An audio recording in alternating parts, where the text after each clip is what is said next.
Assalamualaikum warahmatullahi wabarakatuh. Saat ini alhamdulillah kita masih di penghujung bulan Rajab. Maka di bulan Rajab inilah ada peristiwa besar bagi umat Islam, yaitu Isra Mi'raj Nabi Muhammad sallallahu alaihi wasallam. Dalam hal ini Allah menegaskan dalam surat Al-Isra ayat 1. A'udzubillahi minasyaitonirrajim. Bismillahirrahmanirrahim.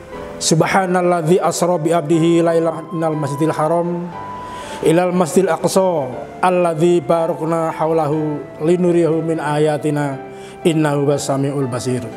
Maka dari itu marilah kita selalu mengenang sejarah besar Isra Mi'raj ini.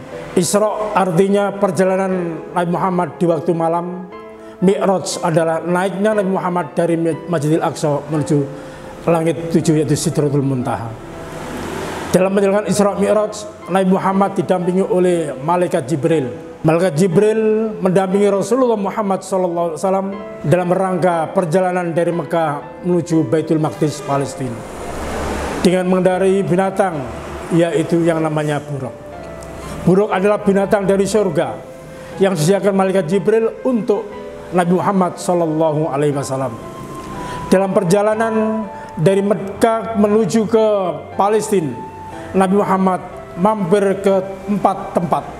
Nomor 1 yaitu di kota Taibah di Madinah, dan Nabi Muhammad langsung menjalankan sholat sunnah. Yang kedua di kota Madian. Di Madian langsung Nabi Muhammad menjalankan sholat sunnah. Yang ketiga yaitu bertempat di Bukit Tursina. Inilah tempat dialognya Allah dengan Nabi Musa ketika itu. Dan yang keempat, Baitul Laham, yaitu tempat Nabi Isa dilahirkan. Sebelum Rasulullah diisrokan, Rasulullah sebelum itu mengalami suatu kesedihan, ditimpa suatu musibah, diujikan oleh Allah. Satu, dengan meninggalnya istri yang tercinta, yaitu Siti Khadijah. Yang kedua, pamannya Abu Thalib meninggal dunia, yang senantiasa Abu Thalib menjaga atau melindungi Rasulullah dalam berdakwanya dalam rintangan orang-orang kafir Quraisy. Setelah itu Nabi menuju ke Baitul Maqdis atau di Palestina, dan Rasulullah Muhammad setelah itu keluar dari masjid, tiba-tiba Malaikat Jibril memberikan 2 minuman, yaitu yang pertama adalah minuman khamar, yang kedua minuman air susu. Maka Rasulullah memilih minuman air susu. Ini menandakan bahwa sesuai dengan fitrah manusia adalah suci. Di dalam perjalanan Mi'raj, naiknya Rasulullah bersama Malaikat Jibril dari Masjidil Aqsa menuju ke Sidratul Muntaha, ke langit yang pertama, bertemu dengan Nabi Adam alaihissalam. Selanjutnya ke langit yang kedua, bertemu dengan Nabi Isa dan Nabi Yahya. Yang ketiga bertemu Nabi Yusuf. Dan yang keempat bertemu Nabi Idris. Yang kelima bertemu Nabi Harun. Dan langit yang keenam bertemu dengan Nabi Musa. Setelah itu langit yang ketujuh bertemu dengan Nabi Ibrahim. Lantas Nabi Muhammad sampai langit ketujuh diajak masuk ke Sidratul Muntaha, yaitu suatu tempat di mana Nabi Muhammad dipanggil oleh Allah Subhanahu wa taala, dan di sanalah Rasulullah mendapatkan perintah, yaitu perintah sholat. Rasulullah masuk ke Baitul Ma'mur itulah mendapatkan perintah sholat. Perintah sholat yang pertama adalah mendapatkan perintah sholat 50 waktu.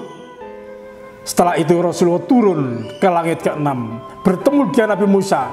Nabi Musa bertanya, "Ya Muhammad, jenengan dapat perintah apa oleh Allah Subhanahu wa taala?" Yaitu perintah sholat sebanyak 50 waktu. Nabi Musa menjawab, "Ya Muhammad, umatmu tidak akan sanggup menjalankan perintah sholat 50 waktu, karena itu berat sekali. Umat saya saja yang gagah, yang kuat, tidak sanggup menerima perintah seperti itu. Dan umatmu adalah orang yang sangat ringkih, kecil-kecil, tidak akan sanggup. Kembalilah kepada Allah untuk minta keringanan masalah sholat." Akhirnya Nabi Muhammad pergi menghadap Allah minta keringanan. Akhirnya Allah memberikan keringanan 5 waktu. Akhirnya masih 45 waktu. Oleh karena itu, dengan adanya keringanan 5 waktu itu, Rasulullah kembali kepada Nabi Musa, tidak akan kuat umatmu, kembali kepada Allah, minta keringanan. Akhirnya bolak-balik Nabi Muhammad minta keringanan kepada Allah, sehingga terakhir masih diberikan keringanan dan akhirnya menjadi 5 waktu. Oleh Nabi Musa disuruh minta kembali lagi, tapi Rasulullah merasa malu kepada Allah.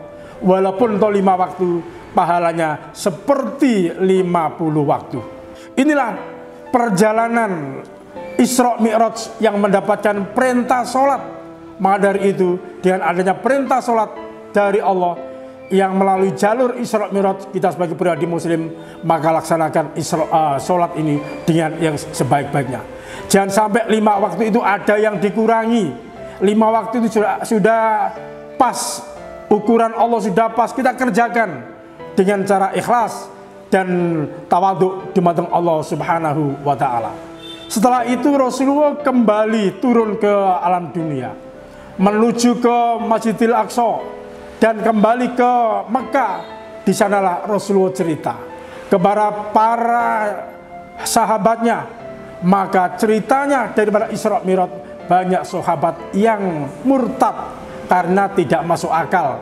Masa perjalanan dari Mekah ke Masjidil Aqsa menuju ke Sidratul Muntaha itu kok menelan waktu hanya sepertiga malam, sehingga banyak para sahabat yang murtad, tidak percaya, termasuk orang kafir Quraisy, mengolok-olok Nabi Muhammad SAW. Inilah sekedap daripada perjalanan Rasulullah dalam Isra Mi'raj. Hikmah apa yang terdapat dalam Isra Mi'raj itu? Yang satu yaitu memperkuat hujah. Yang kedua, suatu bukti menunjukkan bahwa hubungan antara Mekah dan Baitul Maqdis adalah kiblatain, 2 kiblat kaum muslimin, yaitu Baitul Maqdis dan Mekah adalah kiblat kaum muslimin. Sebelumnya itu adalah Baitul Maqdis sebagai kiblatnya, setelah itu dialihkan ke Mekah. Yang ketiga adalah untuk membuktikan bahwa merupakan keutamaan Nabi Muhammad SAW dengan nabi-nabi yang lainnya. Demikianlah cerita singkat dari Isra Mi'raj. Mudah-mudahan bisa bermanfaat bagi kita sekalian dan mudah-mudahan Allah memberkahi kita. Subhanaka Allahumma bihamdika asyhadu an la ilaha illa anta astaghfiruka wa atubu ilaik. Wassalamualaikum warahmatullahi wabarakatuh.